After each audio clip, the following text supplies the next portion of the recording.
ഒരു പവൻ സ്വർണം 1,00,000 രൂപയ്ക്ക് ഞാൻ വാങ്ങിയാൽ ഒരു അത്യാവശ്യ കാര്യത്തിന് അതേ സ്വർണം ഞാൻ വിൽക്കാൻ ചെന്നാൽ എനിക്ക് എത്ര രൂപ വരെ നഷ്ടമുണ്ടാകും? 1,00,000 രൂപയുടെ സ്വർണം നമ്മൾ ജുവലറിയിൽ നിന്ന് നമ്മൾ പർച്ചേസ് ചെയ്ത് കഴിയുമ്പോൾ നമുക്ക് കാണാൻ സാധിക്കുന്നത് അതിന്റെ പ്രൈസ് നമ്മൾ നോക്കുക.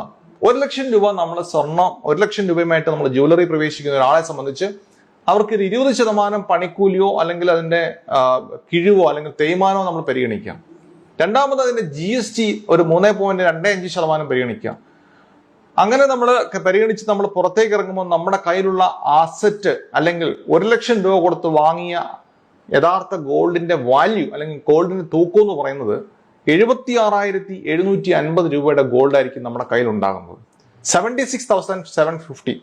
ആ 76,750 ആയിരിക്കും നമ്മുടെ ഇൻവെസ്റ്റ്മെന്റ് വാല്യൂ എന്ന് പറയുന്നത്.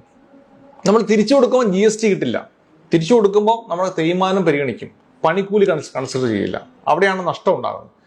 അവിടെ അങ്ങനെയാണെങ്കിൽ ഈ 76,750 രൂപ തിരിച്ച് 1,00,000 ആകാൻ ഏറ്റവും കുറഞ്ഞത് ഗോൾഡിന്റെ ശരാശരി വളർച്ചയനുസരിച്ച് 4 വർഷം എടുക്കും നമ്മൾ ഇട്ട കാശ് തിരിച്ചു കിട്ടാൻ വേണ്ടി.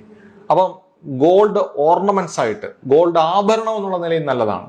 പക്ഷേ ഗോൾഡ് ഒരു നിക്ഷേപം എന്നുള്ള നിലയിൽ ആഭരണങ്ങൾ വാങ്ങിക്കൂട്ടുന്നത് മണ്ടത്തരമാണ് എന്ന് തന്നെ പറയാം.